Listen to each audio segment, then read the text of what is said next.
Cincinnati, welcome to the jungle!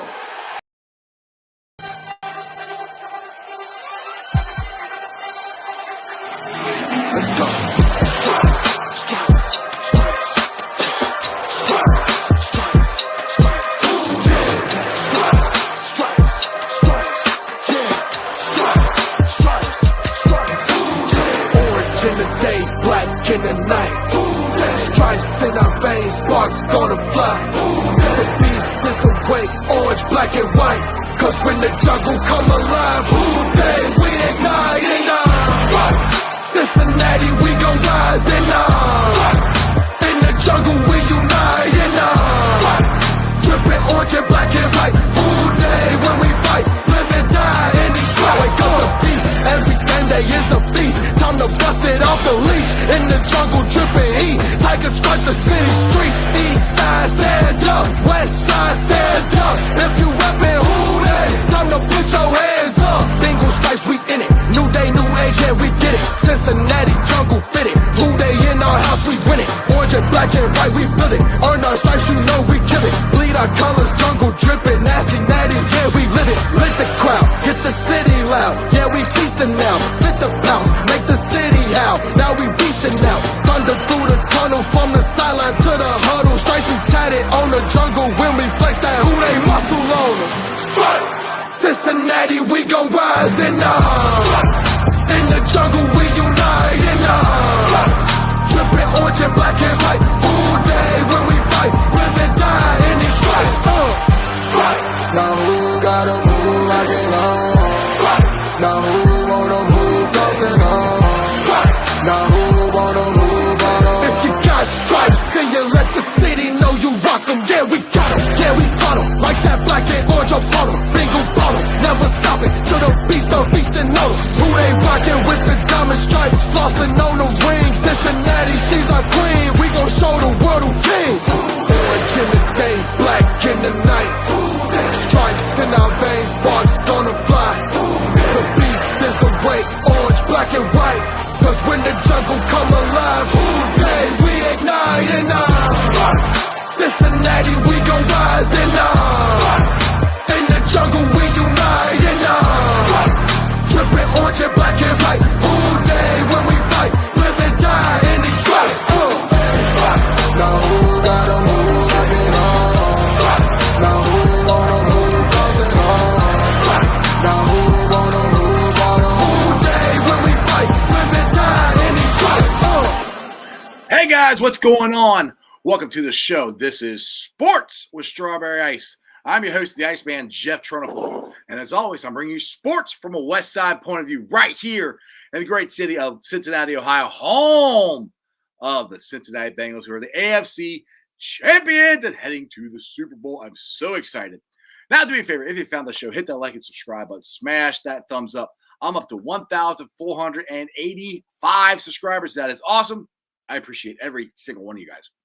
Now, do me a favor, if you're watching the show on Facebook or Twitter and you have yet to subscribe to my channel, please do so. Go to Sports with Strawberry Ice, hit the subscription button, hit the bell for notification, and every time I go live, you'll be notified. And also, exclusively in the YouTube chat, we're doing super chats. So if you'd like to support what I'm doing or just make sure your comment gets right, give me a super chat. I'll greatly appreciate it. And as always, I'm coming to you live from the Ice Cave, and the Ice Cave is brought to you by T Properties. T Properties, quality housing for quality people. Check out the website at www.tpropertiesllc.com for all your rental property management needs and your rental needs.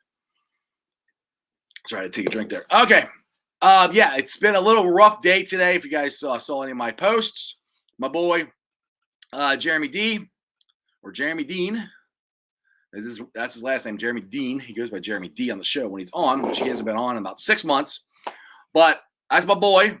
He hasn't been able to be on because, like I said before, he works. And it hasn't been able to get on. Anyway, try to get through this. Earlier today, he was in a car wreck. I don't know how much.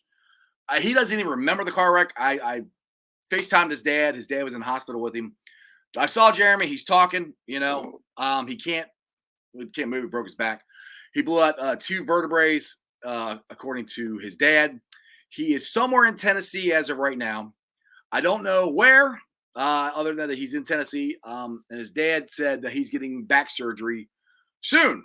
So that's all I know. I've been trying to find out. I try to find out as much information as I could before the show started.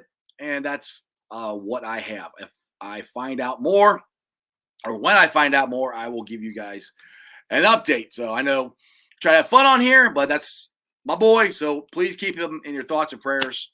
And now the Bengals have an even bigger reason to win the Super Bowl. They got to win it for Jeremy. So anyway, all right. We got to get out of this or I'll start crying. Anyway, let's get to my boy. One of the best guys that's on the internet that talks about the Bengals, covers them. He's going to the Super Bowl. I'm so happy for the Orange and Black Insider Podcast, Cincy Jungle, all that stuff. They are getting to go to the Super Bowl and cover it. That is awesome. He is, like I said, he's a great guy. He's my boy, AC, Anthony Cosenza.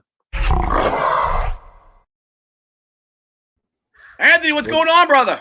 What's going on, Iceman? Hey, I'm very excited. I'm very excited to be on your show. I'm very excited about the season, but I know we've got a little bit of bad news, like you said, to start the day. So we're all thinking about Jeremy, and if there's anything we can do to help out or anything, definitely have his family reach out or whatever. So best thoughts and prayers and everything, Jeremy. That sounds like a not great situation, but you said he's at least talking and somewhat aware. So that's he said he doesn't remember the wreck, and he said he said it's the Bengals' fault. He was too excited about the Bengals. So so well, I don't know. Yeah, he's all right.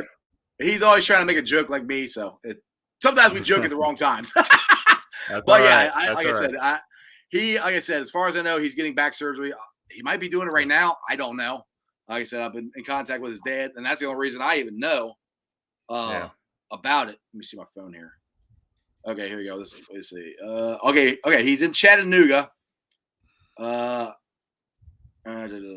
Okay, yeah, he's in Chattanooga right now. He still doesn't know if I still have no idea if he's in surgery or not. So he's in Chattanooga, Tennessee, is where he's at.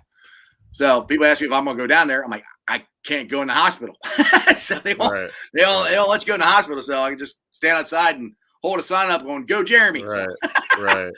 So anyway, I'll give you guys some updates as soon as I know. Yeah, give them our best for sure. Exactly. But we had some injury updates with the Bengals today. Jackson Carman did not practice today due to a back injury. Now, I don't know if this is something new. I know he's had back issues in the past, and he had some issues with it during the season here. Do you know if this is a new thing, old thing, or what? I don't know either. I know, like you said, I mean, that was part of the deal with going into the draft. He had back surgery going into the draft, and that was kind of a concern about things. I don't know how big of a concern. There's been some kind of we know last week he got time, right? I mean, he was in and out of the lineup, and right. There was some good, there was some bad, as it has gone with both him and Adeniji at right guard. So there was maybe some talk that he was going to get the nod this week. We don't really know, but this is something that popped up today. I think it was Charlie Goldsmith who I saw at least drop the news, and it was a little bit of a surprise and all of that. So we'll have to see. Obviously, the next week's stuff is going to be a little more important, and we'll see here. But I mean, back stuff is always tricky. Sometimes it's just takes a little rest, and that's that. Right. And sometimes it's a lingering thing that you just can't get past until a lot of rest, right? Yeah, exactly. Surgery to correct it or whatever. So hopefully it's not going to need another procedure, but at this point we don't know very much. Yeah, I mean, I've hurt my back just picking up laundry before. And I'm not kidding. I'll never forget that. I went to the laundry room and picked up laundry, and I'm like, oh my goodness. And I'm like, it's like one of those things, okay, well, let's go get better. Then you start walking. It's like, oh no, it's not. Oh no, it's not. I got the chair on. My wife's like, what'd you do? I said, I just hurt my back. She goes, doing what? I said, picking up laundry. She goes, it sucks getting old. Said, yes, I've tweaked it, like changing my kids' diapers and stuff. That's an awkward position. You're like, I'm woken up. I'm in no position to judge about back injuries. Right? I'm woken up and things hurt. I'm like, why is that hurting? I didn't even know that part of my body even existed. Why is that hurting? That's funny. Yeah, it sucks getting old. But hey, I do like the Jackpot Joey hat, and I saw you wear the shirt you got on. That's QB Joe. Where did you get that at? That is awesome. Just found it online. Obviously, it's the old school GI Joe. When I was a kid, GI Joe was like the thing in the 80s. You know, you had the little action figures and stuff. And I grew up on GI Joe. So I saw QB Joe, a real Cincinnati hero. I don't know. I thought it was kind of clever. So I'm like, get cool that shirt to me in time for the Super Bowl. I want that shirt. So found it online. I think it's cool as hell. I saw you on your show the other night wearing. I'm like, where did you get that shirt at? Like, I want it. So anyway. Yeah. I'll find you the link. I'll see if I can send it to you. I can't remember exactly where I got it, but I'll find the link for you. Appreciate you, man. So, when are you guys heading out to the Super Bowl? Is it you? Is everybody going, or who's all going from? Right now, it's just me. You already live there, so you don't have to travel very far. Yeah. So it's a little TBD in terms of exactly what this looks like. I had applied through the NFL media and NFL communications just to get someone out there, somebody. And I already had an account with the NFL media just from other stuff I had been to and whatnot before. And so at a minimum, it sounds like will be in some of those press conferences, ability to ask questions to the players and coaches, maybe that are interviewed and all that kind of stuff in those pressers, and maybe a couple of in-person opportunities and stuff like that too. It's not a full-blown Radio Row thing. I couldn't commit to that personally. So I didn't apply for that, but it sounds like there's going to be some exposure for us on some levels. We're already setting up other interviews, both in conjunction with this and separate, just from some other relationships we have. So just kind of hoping we can get some of those interview snippets and, you can hear my voice maybe in some of those press conferences and stuff like that. I'm like, hey, I know that guy. And, just kind of get involved how I can. And I've never done this before. Quite honestly, I mean, so I'm kind of a novice at it. I've done other, I've done the NFLPA Bowl in LA and different things as a member of the press. So this is a little bit new for me, and we'll see how it goes. But it sounds like it's a little bit of everything, but not the full blown Radio Row sitting there, the whole deal there. But there's going to be a little taste of everything, I think, which is kind of cool. But I don't want to overpromise, underdeliver, because I don't know exactly what's there. But got the email from the NFL last night that we were approved for some credentials there, which is pretty cool. Awesome. So is John going too? Is he getting to fly out there, or is it just you? I think it's just me. We'll see if we can get more involved. It sounds like it's just me though. I did apply on behalf of Cincy Jungle and the podcast, and kind of. I think you should at least do your show from, if you can get close to Radio Row or something. You're at least having. I'm thinking about it. I'm here. Yeah, I might do something. Cool. I might do something in LA later in the week, just like an on-site show or on-site kind of, hey, this is what happened today type of thing. And obviously, hopefully, to meet a lot of Bengals fans that are coming into town for the weekend and whatnot. So we'll figure something out with that. Like I said, I wish on one hand I was doing the Radio Row, but just with a lot of personal, day job and kids. Yes, and all that. I couldn't fully commit to that. So yes, we have other jobs other than this.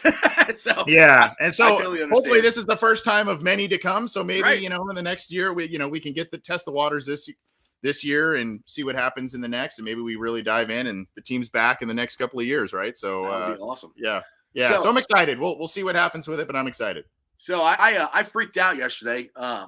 Zim and Ace had a show yesterday, and they had Jimmy Burrow on there, and it was pretty cool because I started watching some of it and everything, and I retweeted. I said, "It's cool." I didn't get I was doing stuff. I didn't get to finish it. So Zim hit me back on Twitter and said, "Hey, did you see? We mentioned Jackpot." I said, "What? No." Yeah. All right. So I went and watched the whole thing, and the coolest part about it was Zim didn't prompt him. Zim just flat out asked him which one was his favorite. What's your favorite? And he said Jackpot. Anthony, I flipped out. Yeah. I called Zim up. I'm like, holy crap, he said Jackpot. That is awesome. Yeah. And it's I was thinking about that right before I was coming on the show here, because Zim had texted me asking about you got media access, and just I was kind of telling him what I told you about what I kind of knew about it. And I was just thinking how cool this year has been, not only from obviously an on-field production team standpoint, all of that, but for just us, all of us that do these shows and write about the team, and how much these players have gravitated to us, the fans, the people, embracing the nicknames, coming on shows and doing all kinds of different stuff. That's just they've been so accessible. And so it's been a really, really special season for a lot of different reasons. And when I heard that yesterday, I obviously immediately thought of you, and I'm like, man, that's awesome for Iceman and Matty Meyer there. That's really cool that because Joe, that's probably one of Joe's favorites, right? If it's his dad's favorite, right? It's got to be one of Joe's favorite, if not his favorite. So and you gotta like that, man. The cool thing is he said somebody gave them to him, and I called Matt. I said, "Did you mail them to him?" He goes, "No," because you're standing right there. I said, and I couldn't remember because we're down there 3 times. He said we threw him to T. Higgins, and I said, "Hey, can you get this to Joe? These are for his parents." So T. Higgins gave him to Joe, and I guess Joe gave it to his parents. So that's pretty cool right there. I mean, he at least gave it to him because we didn't do it. So they Zim was telling me that because they also had receivers coach Troy Walters on the other night on their show. Mm-hmm. And I'm like, how'd you get in touch with him? That's cool.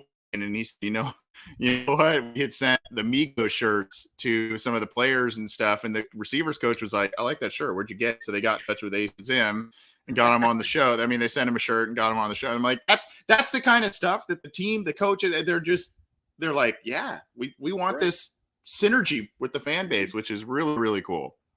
Exactly. Yeah, it's been so cool because I mean, the guy, like I said, I mean, when we gave him the hats and everything, I mean, there were times where like almost all the offensive guys wore the hats out to practice. Yeah. I mean, they don't have to do that. I mean, Riley Reef took a picture when Joe Mixon got angry runs on the NFL Network.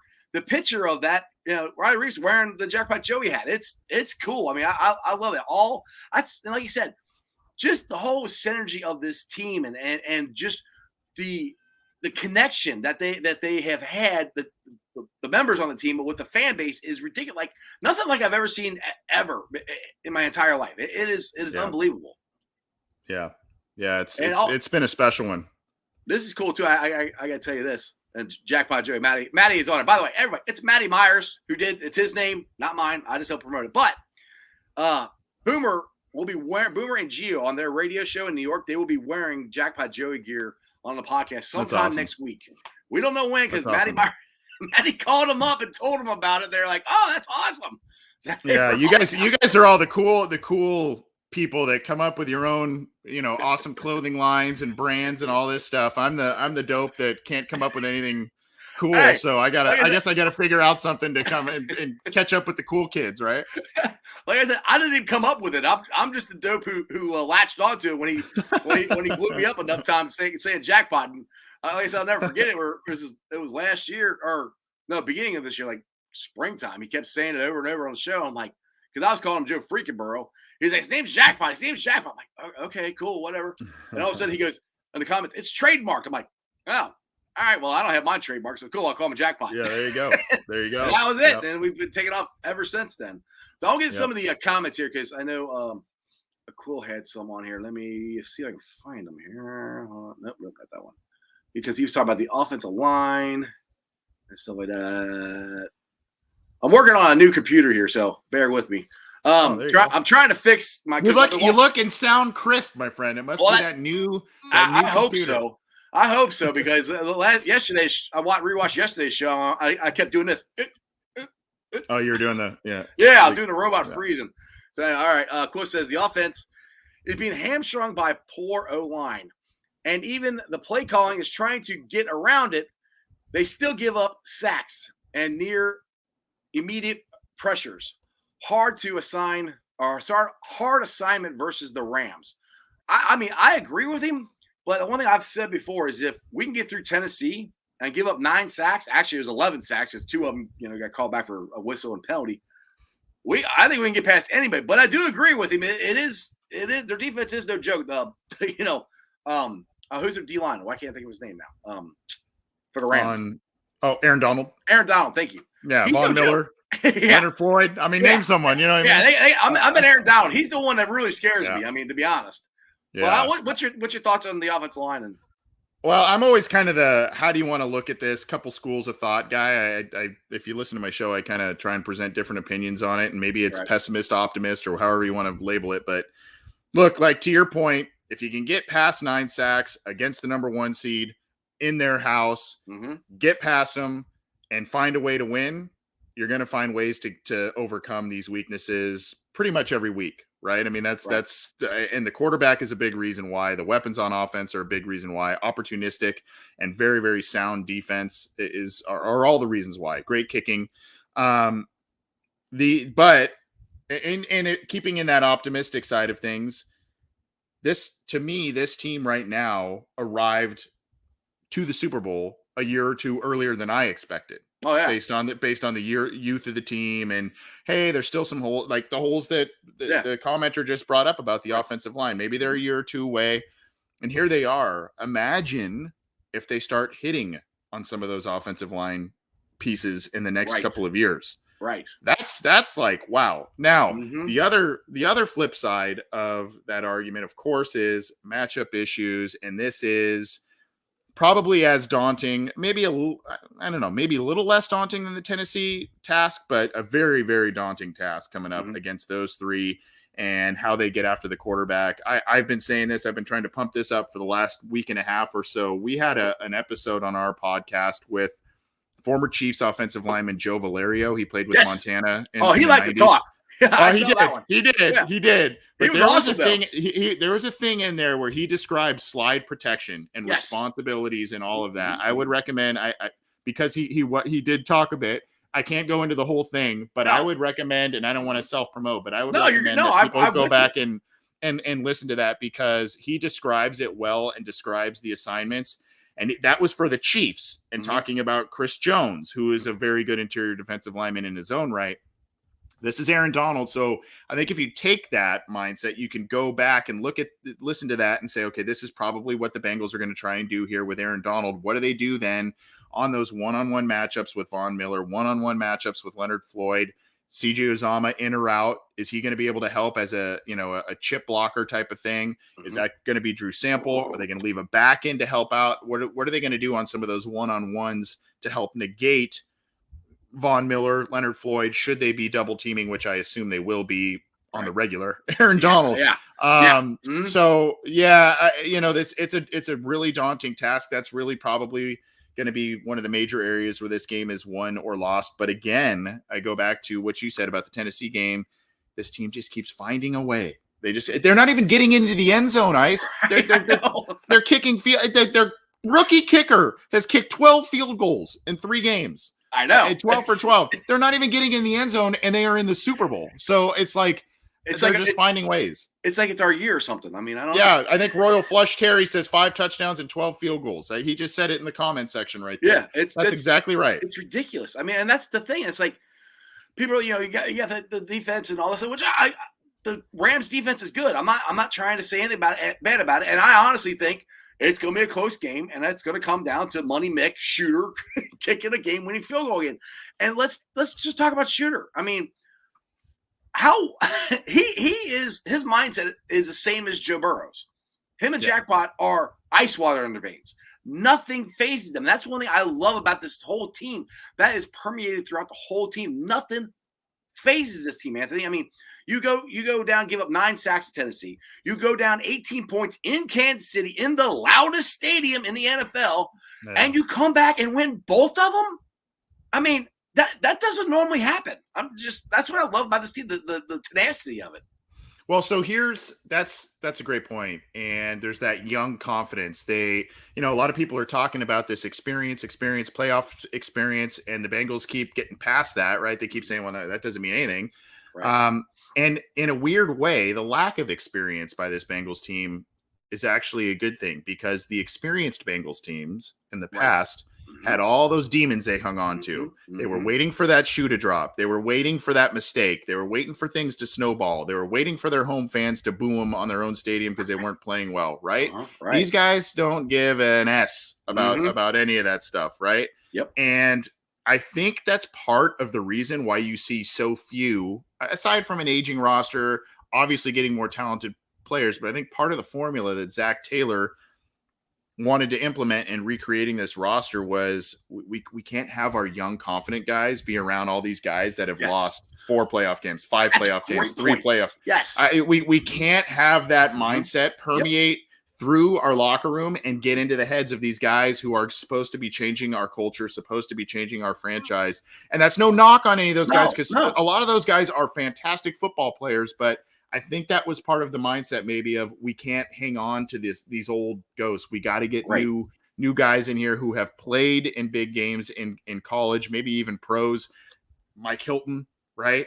Trey Hendrickson, right? I mean, guys who have played in these high profile games coming from winning college programs, professional teams, bring those guys in and, hang on to a couple of key Marvin guys, but really retool the whole thing. I mean, that's exactly what Zach said. We want to get the right guys in the building.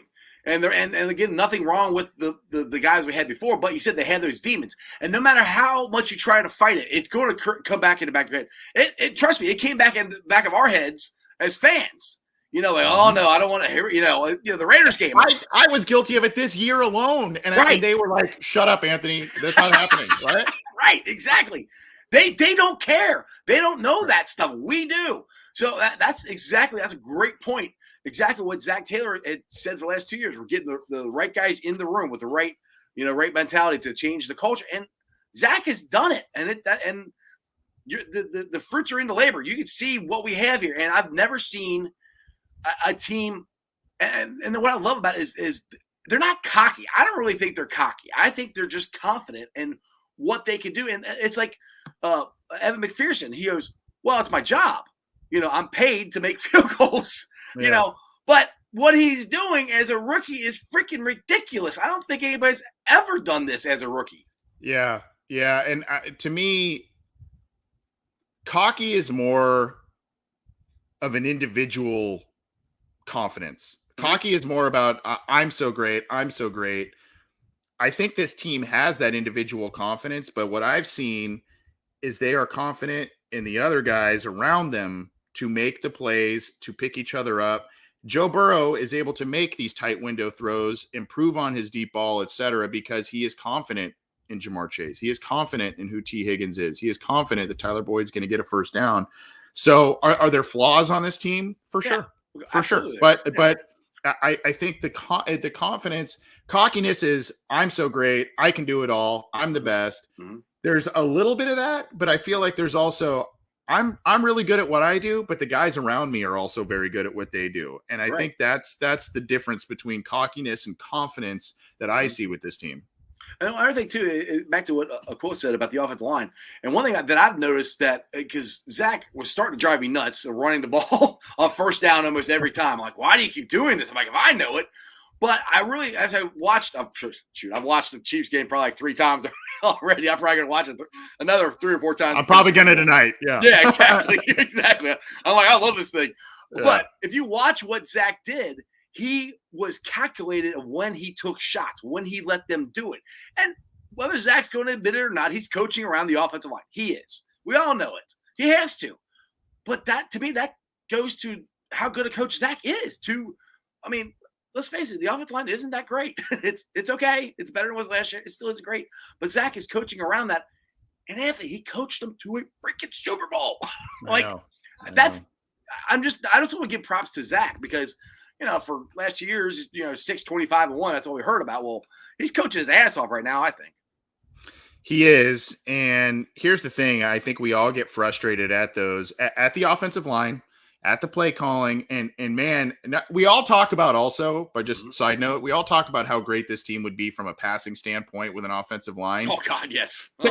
Take a look at who Joe Mixon would be with an improved offensive line, because if you look back, he had a really his next best season behind this one was when Frank Pollock was here in 2018, and that's behind Cordy Glenn, Alex Redmond. I mean, just a mishmash of players in and out in different spots. So, I think that's something to think about. But to your point of you were talking about offensive line play calling and whatnot. Yeah, Zach's here's the thing. Here's the thing with the run game. It's frustrating, especially when you see those early down 1 yard gain, 2 yard gain. You go, gosh, you're just putting yourself in these 3rd and longs all the time. It's frustrating.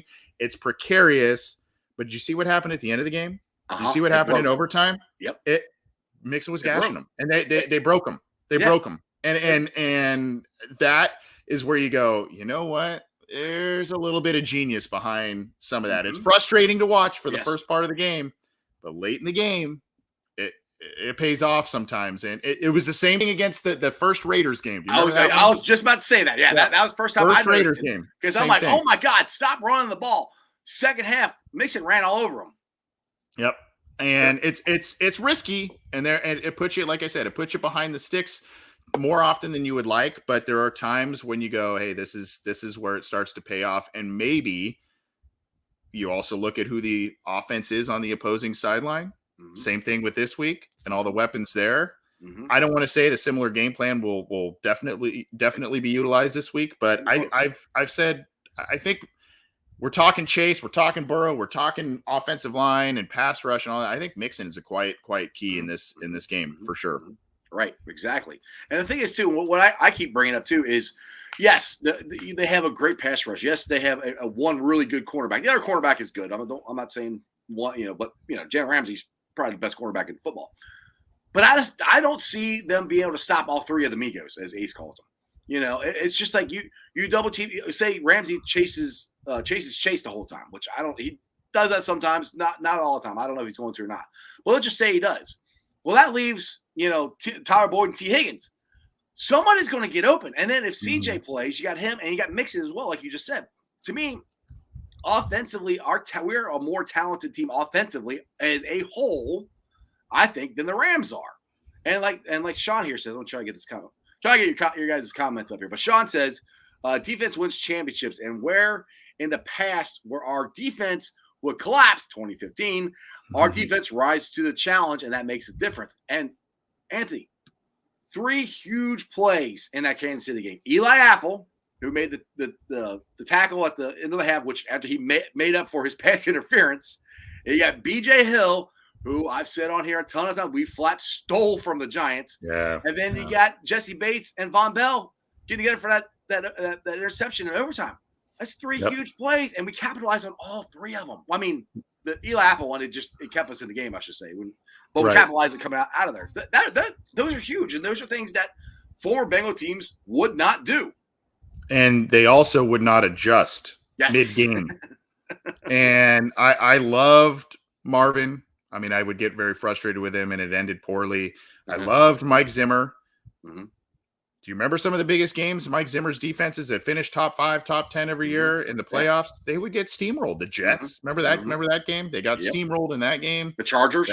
The Chargers. And they said they did not show us anything offensively or defensively. I remember this specifically. Melvin Ingram, when he was on the Chargers after that playoff game, he said they did not show us anything differently than they did a month ago when they came to San Diego and beat us. And that's why we were able to be successful this week. And that to me said, oh boy, that's not a good sign. And so when you look at Lou Anarumo, first half versus the Chiefs, you're going, this is going to be a long day. This is going to be a real long day. Right. And that catalyst play by Eli Apple, I don't think adjustments had fully been made at that point. Right. That was the catalyst. They went into halftime. They adjusted things. It's a 3-man rush. It dropped an 8 back, and you could see. I said this on the Wednesday show. Lou Anarumo.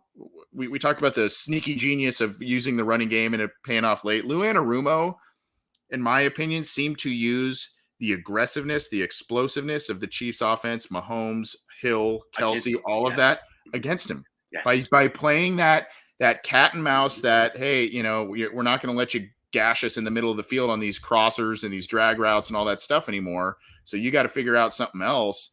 And that aggressiveness turned to impatience. Mm-hmm. And Mahomes, you saw it. He couldn't decide where he wanted to go. Yeah. And I've said this probably 7 times this week. There was a play late in the game where he was looking downfield, looking to make something happen. And I believe it was Edwards-Helaire who just was out in the flat, right? Mm-hmm. I think it was in the 4th quarter. Mm-hmm. And it's just like, hey, take the 4 or 5 yards, right? And just move the ball, keep it going. And he just sailed it. Yeah, he just sailed it. He threw that either to Kelsey or it was to Tyreek Hill. I know the play you're talking someone about. In the flat. Yeah, someone in the flat where it's an easy completion. Just get some yards and move on. And he just sailed it. And you go, that – and I think that's when you see that you go, Patrick Mahomes imploded. Well, no, I think they just frustrated the hell out of him. And he just was so impatient. He just was like, he just started to play tight because of the defense clamping down and not allowing them to do what they like to do. So anyway, that's just a thought I had this week. No, I agree with you. And another point that I said on my show a couple times this week, the play by Sam Hubbard, where again, Patrick Mahomes has all kinds of time. Anthony, all he had to do was run. He could have ran right up the middle and probably got a yard or two and got him closer. Throw the ball away. He had plenty of time. He did none of it. He ran around in circles, and then Sam Hubbard finally goes, "All right, F it. You're not coming out. I'm coming after you." And he went after him. Not only did they sack him, and went. Yeah, strip sack. I mean, if almost ended the game. Right. Yes. If the offensive lineman doesn't jump on the ball, it's over. I mean, that would have been awesome if we ended it like that. But I mean, to your point, he was so frustrated. And I watched the mic'd up thing, and everything they kept saying, we're going to be aggressive. We're going to take big shots. And that was their mindset. Their whole team's mindset was never to take the smaller plays. It was always big shots, big shots, big shots. And the Bengals weren't giving it to them. And they wouldn't take the ones that they were giving them. And like I said, it just frustrated them to death. And they're going to kick themselves. And I know Chiefs fans have tweeted out there. I think they're calling Chase push off Chase or something. I'm like, oh God. You guys hush. Like you scored 3 points twice in the second half of both times you played the Bengals. It had nothing to do with anybody pushing anybody off. Our defense shut you down more than did anything. That's the biggest thing. And to me, that is the biggest surprise of this team this year is this defense. Because I called Lou Anarumo. I called him Armadillo for all of last year and the beginning of this year. And I said, all right, never mind. You're Lou Anarumo, and you're coaching really well. Because beginning of this season, if you remember back, the offense wasn't clicking like it is now. We were winning games because of our defense, and our defense has held strong this whole year. Yep. And what I like about it, maybe it'll change if and when the Bengals win the Super Bowl this next week, but not a lot of household names, right? I mean, some decent NFL fans know who Trey Hendrickson is and was, right? Some know who DJ Reader is and was, but it's really their performance this year that really, people start saying, oh, Logan Wilson, oh, he's pretty good. Like casual NFL fans are saying Logan Wilson's a pretty good linebacker. Oh, and these are guys that weren't household names, and they're doing the right things at every level. And I noticed this and said this as well earlier this week that Jesse Bates has, in the regular season, disappointing regular season by Jesse Bates standards. Right. The postseason, Jesse Bates has arguably been the best player. Playoff Bates is awesome. He's been incredible. Yes. So it's like, hey, if you got to play your best, might as well do it now. I'll take it. And these guys are stepping up. We never had that. We never had that in other Bengals games of the past. We never had these players step up. Marvin Lewis is like, it's just another game. We just keep playing like it is, yada yada, and they don't change anything. These guys change stuff. They know they act like it's not a big deal, but they know it is, and they they have to make plays, but they do, and that's what's so cool about this team. Yep, and this is without Wayne's contributing. This is without Ogunjobi in the lineup. So yeah, exactly. All right, Terry here says, on a side note of sorts, I started following Bengals podcasters a couple of years ago. And started with Anthony and John, and still watching. So there you go. When did you guys start your? That's nice, podcast? Terry. Appreciate that. I was on a show years and years ago for a couple of years. Inside the Jungle. It was with Nick Superling and Mickey Mentzer and another guy, Scott Bantel. It was a great show. And Nick at that point, I think, got into because the FC Cincinnati had joined, and he was a little more of a soccer guy than football guy. So he really got into that side of things. And Cincy Jungle at that point was like, hey, we're just looking for a show. So I started back in 2016, which was real rough after that playoff game. Yeah. And so, and then every season since has been like, oh God, and so, doing mock drafts in November and crap like that. We're not doing that this year. I know. Awesome. This year people are asking me about prospects. I'm like, I know. I haven't been looking. Yeah. That's what people ask me. I'm like, the only one that I have a thought of it. I don't even know the kid's name is the center out of Iowa. I'm like, maybe we can get him. Other than that, I haven't really looked at any. But I know Bearcats. I mean, I know those guys, but I don't know if we're gonna get any of them. But that's like last year. Like, how many shows did you do? I know, and I do this every day, so I did a lot of shows about this. Chase or Sewell, Sewell or Chase, yada. Yeah. I was so sick and tired of talking about that by the time the draft got here. We don't have to. And Jeremy, it's February. This is great. I mean, this is unfreaking believable. Yeah. Now, let's get to Joel's comment here. He wants to know, are we going to sign Bates to a long term? What do you guys think? I think they're going to. Now, what Troy Blackburn told me outside of practice this summer, again, Troy has no idea who I am. Just thinks I'm a fan, which I am a fan. But he said that Jesse Bates' agent wanted to wait till after the year was over, and then they would negotiate. That's what Troy Blackburn told me. He said they absolutely want to sign him. I think they're going to. What's your thoughts? I don't know. Because I said, the regular season was so up and down, and then he's been outstanding this postseason. Initially, my thought was, maybe the Bengals are in a little better position to get a contract in place wherein they are more comfortable paying a position that they don't really put a premium on, right? It's like safety and guard. I mean, they just don't pay those positions very often, at least not premium money. So it's going to be interesting to see what the ask is. There's not PFF. I don't think it's going to be as big as it was before. It won't. Yeah. I still see this thing potentially, at least initially, going the franchise tag route. I think there's going to be a little bit of a tug of war. Now, whether they parlay the franchise tag into a long-term deal this year, like you can sign into that and just say, hey, we're going to continue hammering out a long-term deal. We'll get it done in the summer. Right. Maybe that's what happens. But I think this is headed franchise tag deal just because of how weird this year has been for Jesse Bates and just kind of tale of two seasons, so to speak. Mm-hmm. So that's kind of my initial gut feeling on that. Yeah, I mean, I wouldn't disagree with that at all. I mean, and I really do think the whole contract thing is really was on his mind. I think he was trying too hard to do stuff, and something clicked in the playoffs, and he's back to the Jesse Bates of last year. I got to read this comment to you from Foxy. When Foxy's down in Louisville, he said, "What's up, AC? When we win, my victory lap is going to be from all the way to Cincinnati from Louisville. Not running, but he's driving." Okay, there you go. Okay, there you go. There you go. I like it. Yeah, I'm not in shape enough. I'm not in shape at all. Louisville's probably a couple hours from Cincy, right? Yeah, it's about a 2-hour drive.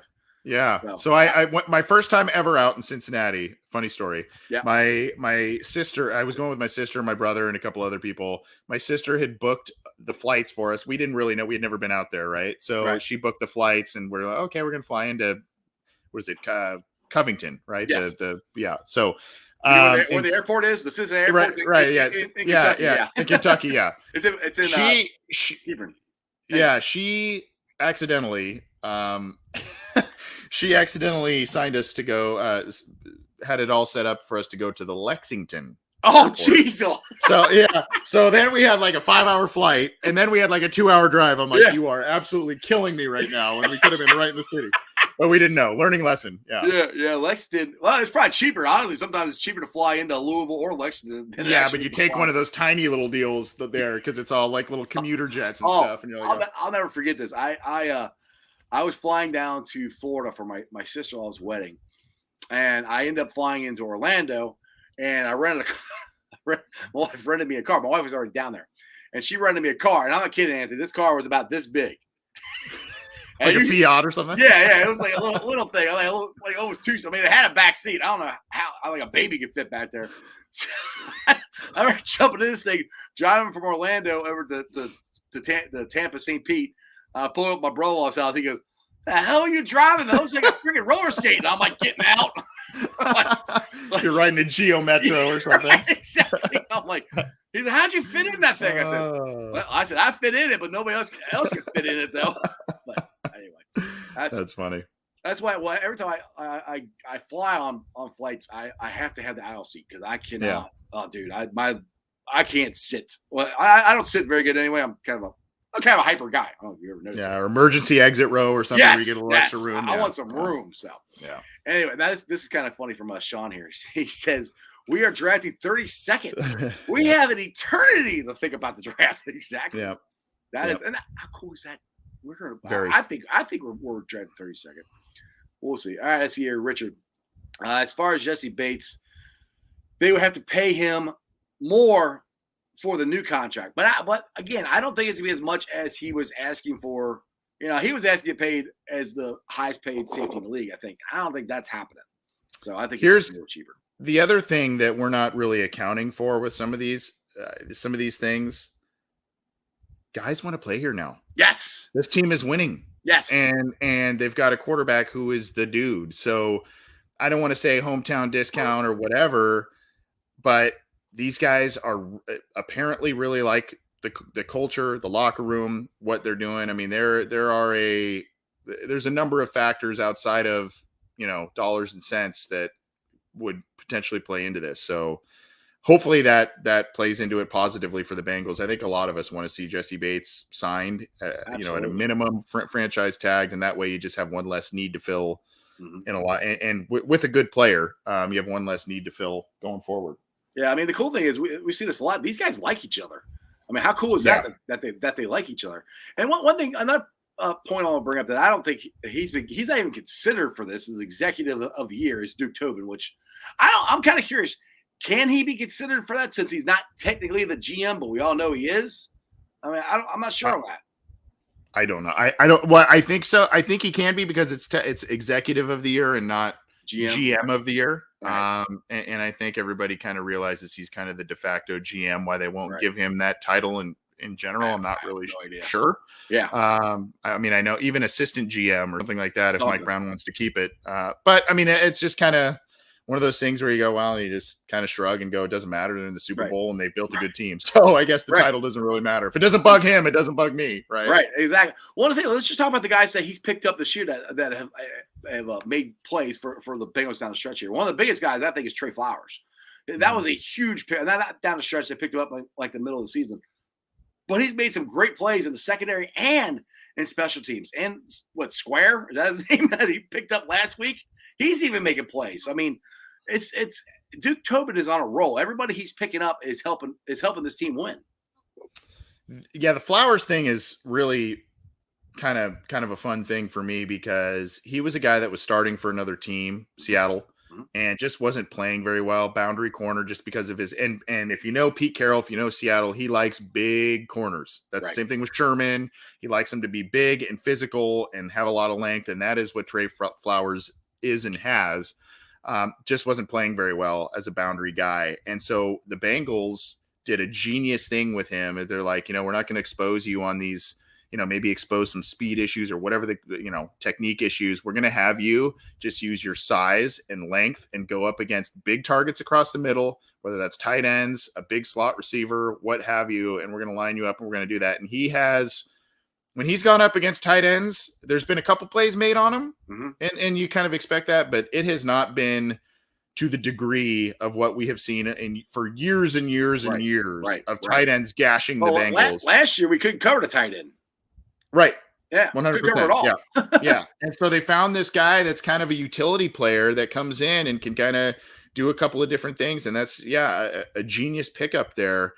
And it's just another team's trash is another team's treasure, and just using the guy correctly, using the guy to his strengths. And that's what the Bengals have done. And they've done that with a number of players. I mean, you could say Apple's playing the best. He has his flaws. He has his flaws. There's no doubt about it. Right. This is and I haven't watched him on a snap to snap basis on the Giants or the Saints, but I saw him get torched quite often. He is playing the best football I have seen him play in his pro career. And he is feeling it. If you see his Twitter account. Yeah. He's chirping like crazy, dude. Yeah. Which I'm good with that as long as he can back it up. But I mean, he's gotten burnt. Like I said, the what you said earlier in the show is, he got the pass interference that got the Chiefs, goal to go to the touchdown there before halftime. But he came up, made that tackle on Tyreek Hill at halftime. So I mean, yes, he's gotten burnt, but he's made more. I think he's made more good plays than bad plays this year, to be honest. And guys at work, I'm like, when he made the play, Tennessee, that's what it was, didn't it? And I'm like, I said, Eli Apple. They're like, oh man, he's made one play. I said, have you been watching the Bengals? Like, he's made more than one play. I said, get out of here. I said, okay, first of all, I go to every game. I watch every game. I talk about him every day. I said, trust me, I know what I'm talking about. He's made more than one play. You need to go watch the tape. So I mean that's what people there's rotten apple this and rotten apple that. But he's actually been a diamond in the rough, to be honest. I mean, second half of the season on, he has. Yes. There were some rough spots in the first part of the season, yes. but yes, but he has really picked it up the second half of the season and through the postseason. Yeah. Yeah, I mean, if we didn't have him, and this is everything I've said too on the show a couple times, and it's the glass half full mentality. Now we all hated that Joe Burrow jackpot got his knee blown out, but if he didn't, we wouldn't have drafted Chase. And if we don't have Chase, I don't think we are in the Super Bowl. I really don't. He's been that big of a game changer. I mean, what's your thought process on that? Well, yeah, you're probably right. I mean, there's a chance that maybe the Bengals liked him way more than other teams. I don't know. There's a chance that maybe they trade up. That's not usually what the Bengals do anyway. But even if they did that, then you're looking at you trade up and who do you not get? A Deontay Smith, a Tyler Shelvin, all these other guys that they picked up with their picks and still had Chase. So yeah, I mean. He's been a franchise changer. That's an understatement. If he doesn't win Rookie of the Year, I'll be shocked. To me, it'd be a travesty. I saw something on someone's Instagram. I think he's got the Pepsi Rookie of the Year trophy. I don't know if it was official or not. On Twitter, I saw someone post that he was holding it in the locker room. I think it was Mike Thomas or Stanley Morgan that was filming him on their Instagram. So we need to confirm that. We'll see what happens. I'll have to check that. I haven't seen. I know he's got like 5 or 6 of the belt or whatever. So anyway, Anthony, you've been on for almost an hour. As always, I appreciate you.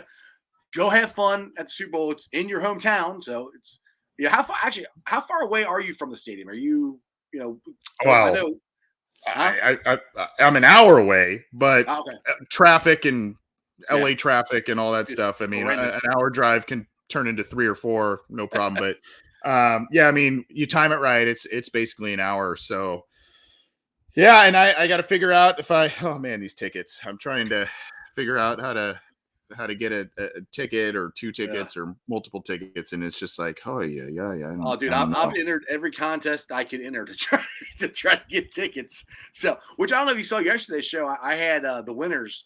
Or 2 of the winners for Jim Irsay. So they were excited. I was like, that's awesome. I said, you got a really big suitcase that can fit me in there? I'll come with you. Yeah, exactly. I'll stow away. Exactly. Exactly. Yeah. So, all right. So tell everybody where they can follow you, what you got coming up on your podcast, and any articles or anything like that. At CJ Anthony CUI is the Twitter handle. At Bengals OBI is the podcast handle.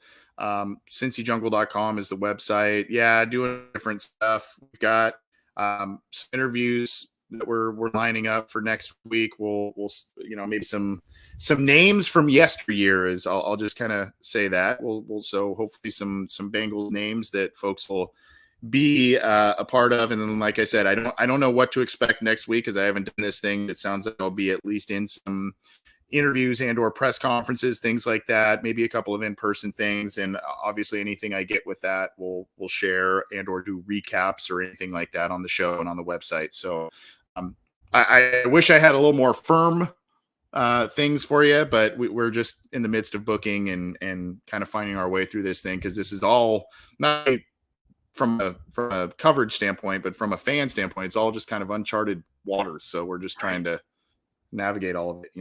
It's the Bengals' first time in the Super Bowl in a while. And it's your first time, so you're going to figure it out together. But like I said, I think we're going to have to.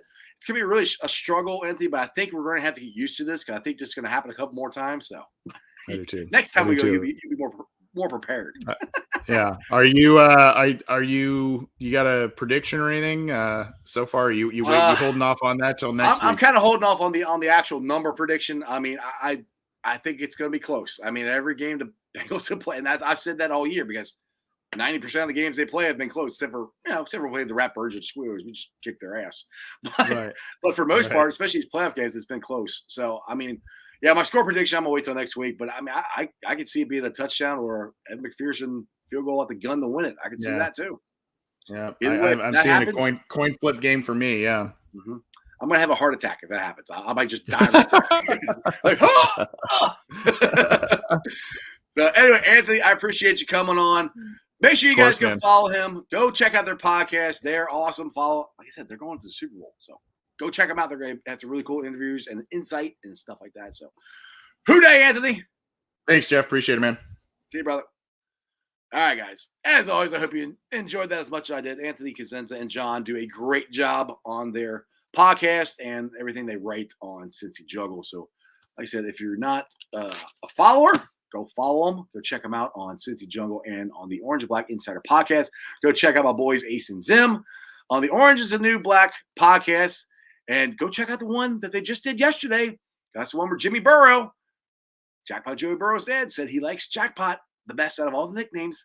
So, yeah, I'm a little happy about that one. Anyway, let's get to the Facebook groups that let me live stream. And as always, I appreciate every single one of them. They are Houday Nation, Houday Legion, Cincinnati Reds riding third, heading for home, Bearcat Country, Bearcat Ruckus, Ohio State Bucknuts, The Ice Bar, and you can follow me on all my social media platforms, all under Sports with Strawberry Ice. I'm on Facebook, Instagram, Twitter, and TikTok. Twitter handle is at Jeff A. Turnipole. TikTok is at Iceman90. I will be pulling the sound off later on tonight, putting it on the podcast. So check it out. It's on BeanPod, Apple iTunes, Spotify, Google, Stitcher Play, pretty much wherever you get your podcast. Please make sure you rate, like, and review. Give me a 5-star review. Leave a comment so more Cincinnati fans can find my podcast. I would greatly appreciate it. YouTubers, you guys are awesome. We're at 1,485 subscribers. That is awesome.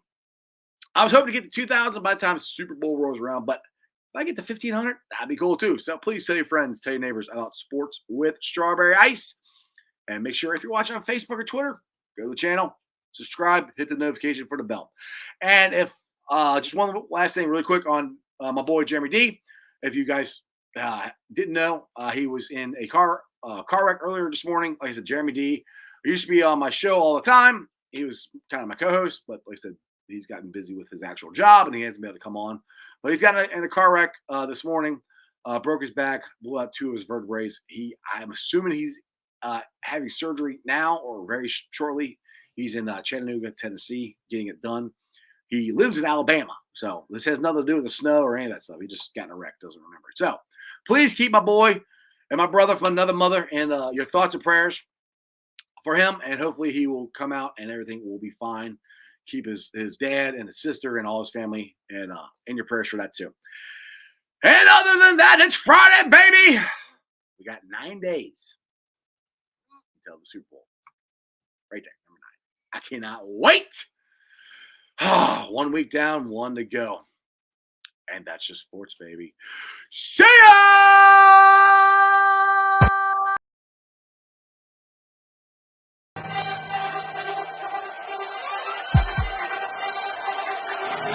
Let's go. Stripes, stripes, stripes. Stripes, stripes, stripes. Stripes, stripes, stripes. Yeah. Stripes, stripes, stripes. Orange in the day, black in the night. Stripes in our veins, sparks gonna fly. The beast disobey, orange, black and white. Cause when the jungle come alive, Houday, we ignite and Cincinnati, we gon' rise and in the jungle, we unite and drippin' orange and black and white. Houday, when we fight, live and die in these stripes. Wake up the beast, every day is a feast. Time to bust it off the leash. In the jungle, drippin' heat. Tigers strike the city streets. East side, stand up. West side, stand up. If you reppin' Houday, time to put your hands up. Bengals stripes, we in it. New day, new age, yeah, we get it. Cincinnati jungle fitted. Houday in our house, we win it. Orange and black and white, we build it. Earn our stripes, you know we kill it. Bleed our colors, jungle drippin'. Nasty, natty, yeah, we live it. Lit the crowd, get the city loud. Yeah, we feastin' now. Fit the pounce, make the city howl. Now we beastin' now. Thunder through the tunnel, from the sideline to the huddle. Stripes we tatted on the jungle when we flex that Houday muscle on them. Stripes, Cincinnati, we gon' rise and in the jungle, we unite and drippin' orange and black and white. Houday, when we fight, live and die in these stripes. Stripes. Now who gotta move like it on? Stripes. Now who wanna move crossing on? Stripes. Now who wanna move on? If you got stripes and you let the city know you rock 'em, yeah, we got 'em, yeah, we fought 'em. Like that black and orange upon 'em. Bingo bottle, never stop it. To the beast of feast and know 'em. Who they rockin' with the diamond stripes, flossin' on the ring. Cincinnati, she's our queen.